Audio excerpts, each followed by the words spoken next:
نحن خلقناکم فلولا تصدقون، اے انسانوں ہم نے ہی تمہیں پیدا کیا، پھر تم کیوں نہیں یقین کرتے اس بات کا کہ ہم نے تمہیں پیدا کیا؟ افرائیتم ما تمنون، بھلا غور تو کرو کہ جو تم منی ٹپکاتے ہو، جو انٹرکورس کرتے ہو اور منی نکلتی ہے، انتم تخلقونہ ام نحن الخالقون، کیا اسے بچہ تم بناتے ہو یا ہم بناتے ہیں؟ اللہ ہی بناتا ہے۔ زمین و آسمان کی ساری مخلوقات مل کے بچہ کیا، بچے کی ایک آنکھ نہیں کو بنا سکتا، اور آنکھ تو اتنا کمپلیکس فنامنا، آج سائنٹسٹ حیران ہے کہ آنکھیں تو اچانک نمودار ہوتی ہیں، 6-7 مہینے تک بچہ پورا بن چکا تھا، آنکھیں نہیں ہوتی، اچانک آنکھیں آ جاتی ہیں۔ اب مجھے بتائیں، آنکھوں میں شیشہ ہے، گوشت میں کون سا مٹیریل ہے جو شیشے میں کنورٹ ہو جائے؟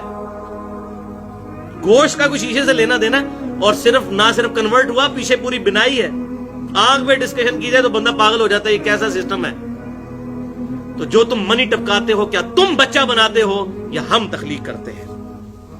نحن قدرنا بینکم الموت وما نحن بمسبوقین، ہم موت تمہارا مقدر کر چکے ہیں اور تم ہمیں آر نہیں دلا سکتے۔ تمہاری کمزوری کے لیے اتنا ہی کافی ہے کہ تم نہ اپنی مرضی سے زندہ ہوتے ہو نہ مرتے ہو۔ اور میں کہتا ہوں یہ 3 چیزیں ایسی اللہ نے ساتھ لگا دی ہیں، نمبر 1 موت، نمبر 2 نیند، اور نمبر 3 پیشاب۔ کوئی دنیا کا انسان 24 گھنٹے میں سوئے بغیر اگلے 24 گھنٹے نہیں گزار سکتا۔ کتنی کمزوری ہے، پیشاب کے بغیر گزارا نہیں کر سکتا۔ یہ کمزوریاں لگا کے انسان کو بتا گیا کہ تو شے ہی کیا ہے۔ اور یہ دیکھیں اللہ تعالیٰ ہمارا ہم نے موت مقدر کر دی ہے، تو بھاگ کے کہاں جائے گا؟ وَنَحْنُ بِمَسْبُوقِينَ، اور تو ہمیں عاجز نہیں کر سکتا۔ عَلَىٰ أَن نُبَدِّلَ أَمْثَالَكُمْ وَنُنْشِئَكُمْ فِي مَا لَا تَعْلَمُونَ، کہ ہم تجھے کسی ایسی شکل و صورت میں پیدا کر دیں جو تیرے علم میں نہیں، تجھے کتا بنا دیں، تجھے جانور بنا دیں، تیری تو کوئی حیثیت ہی نہیں ہے، ہم نے تجھے بنایا ہے۔ خنزیر بنا دیتے، کتا بنا دیتے، بلا بنا دیتے، اب بھی چاہیں تو تجھے بدل دیں، کسی اور شکل میں پیدا کر دیں۔ وَلَقَدْ عَلِمْتُمُ النَّشْأَةَ الْأُولَى، بے شک پہلی دفعہ جو تمہیں ہم نے پیدا کیا ہے اس کا علم تو تمہیں ہو چکا۔ فَلَوْلَا تَذَكَّرُونَ، تو کیوں نہیں نصیحت حاصل کرتے کہ جو ہم نے تمہیں پہلی دفعہ پیدا کیا تمہارا کوئی اختیار اس میں نہیں ہے، تو اب ہماری مرضی پہ چلو۔ افرائیتم ما تحرثون، بھلا بتاؤ تو یہ جو کھیتی بوتے ہو تم زمین کے اندر، بیج بوتے ہو، انتم تزرعونہ ام نحن الزارعون، کیا تم اس کو کھیتی بنا کے باہر نکالتے ہو یا ہم نکالتے ہیں؟ اللہ اکبر، پوری انسانیت تباہ ہو جائے اگر زمین جو ہے اگانا بند کر دے۔ 2 ہی چیزیں ہیں نا جی، کھانے کی خوراک اور دوسرا پانی۔ پانی کا بھی ذکر آنے لگا ہے، وہ تو بہت بڑی چیز ہے، وہ تو اینڈ پہ انہی آیات میں آ جائے گا، وہ تو کلائمیکس ہے۔ کہ کھیتی جو تم بیج بوتے ہو تم نکالتے ہو یا ہم نکالتے ہیں؟ اللہ، لو نشاء لجعلناه حطاما فظلتم تفكهون، اگر ہم چاہیں تو یہ ساری کھیتی کو بھس بنا دیں اور تم سوچ میں پڑ جاؤ یہ کیا ہو گیا، بوئی تھی گندم اور نکلا بھوسا، اب کھائیں گے کہاں سے؟ انا لمغرمون، اور بے شک پھر تم کہو گے ہم تو غرق ہو گئے۔ بل نحن محرومون، بلکہ ہماری تو بدنصیبی کہ ہم نے بیج بویا تھا اور نکلے ہی کچھ نہیں ہے۔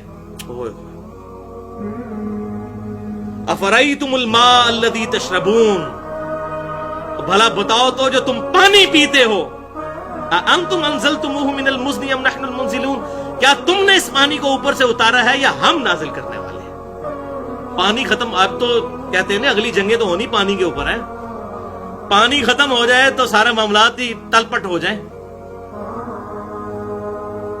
لو نشاء جعلناہ اجاجا فلولا تشکرون، اگر ہم چاہیں تو اس پانی کو کھاری یعنی کڑوا اور نمکین ایسا کر دیں کہ تمہارے پینے کے قابل بھی نہ رہے، اور واقعی ہوتا ہے ایسا ہی ہے۔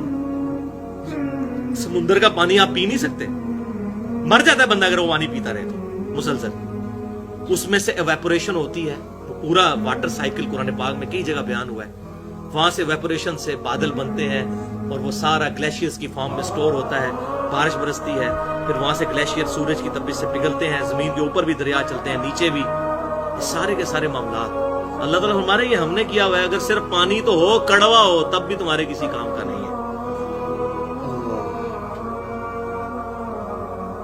لو نشاء جعلناه جاجا فلولا تشکرون، اگر ہم چاہیں تو اسے ایسا کڑوا کر دیں کہ تمہارے پینے کے قابل نہ رہے، تو کیوں نہیں شکر کرتے؟ افرأیتم النار التی تورون، کیا تم نے اس آگ کے اوپر غور نہیں کیا جو تم جلاتے ہو؟ یہ ساری چیزیں کھانے کے قابل آگ کی وجہ سے ہی تو ہوتی ہیں، آگ نہ ہو تو یہ ساری چیزیں ہمارے قابل ہی نہیں رہیں۔ یہ آگ جو تم جلاتے ہو، اانتم انشأتم شجرتها ام نحن المنشئون، یہ درخت جو ہے کیا تم نے اگائے ہیں یا ہم نے اگائے ہیں؟ آج سائنس نے تو ہاتھ اٹھا دیا کہ تھیوریٹیکلی تو آئنسٹائن نے کہا E=mc²، انرجی میس میں کنورٹ ہو سکتی ہے اور میس انرجی میں، لیکن دنیا میں صرف میس ہی انرجی میں کنورٹ ہو رہا ہے، انرجی میس میں نہیں ہو رہی۔ لکڑی اگر جلا دیں آپ، اس سے انرجی بن گئی، اس انرجی سے دوبارہ لکڑی بن سکتی ہے؟ لیکن اللہ بنا رہا ہے، سورج کی روشنی سے ٹنوں ٹن درخت روزانہ بن رہے ہیں، اربوں ٹن۔ وہی روشنی تو ہے فوٹو سنتھسس کے ذریعے، پودے اپنی ذیلی تعلیف کے ذریعے اپنی خوراک تیار کر کے وہ سورج کی روشنی لکڑی میں کنورٹ ہو رہی ہے، اور یہ کہہ رہے ہیں خود بخود ہو رہا ہے۔ تو خود بخود ہو رہا ہے تو آگ سے دوبارہ ذرا لکڑی بنا کے بتاؤ نا۔ تو یہ بات سمجھ آئی، کیا تم نے یہ درخت اگایا جس کو تم جلاتے ہو یا ہم نے اگایا؟ نحن جعلناها تذکرۃ ومتاعا للمقوین، یہ آگ تو ہم نے نصیحت کا ذریعہ بنایا ہے لوگوں کے لیے، اور اس میں سامان ضرورت بھی ہے۔ اس آگ کو دیکھو اور پہچانو کہ کس نے پیدا کی ہے۔ آخری آیت اس میں پھر ساتھ کہا فسبح باسم ربک العظیم، بس یہ تمام نعمتوں کے بعد تسبیح بیان کرو اس رب عظیم کی جس نے یہ ساری چیزیں بنائی ہیں۔ اللہ اکبر کبیرہ والحمد للہ کثیرا وسبحان اللہ بکرۃ واصیلا، سبحان اللہ وبحمدہ عدد خلقہ ورضا نفسہ وزنۃ عرشہ ومداد کلماتہ۔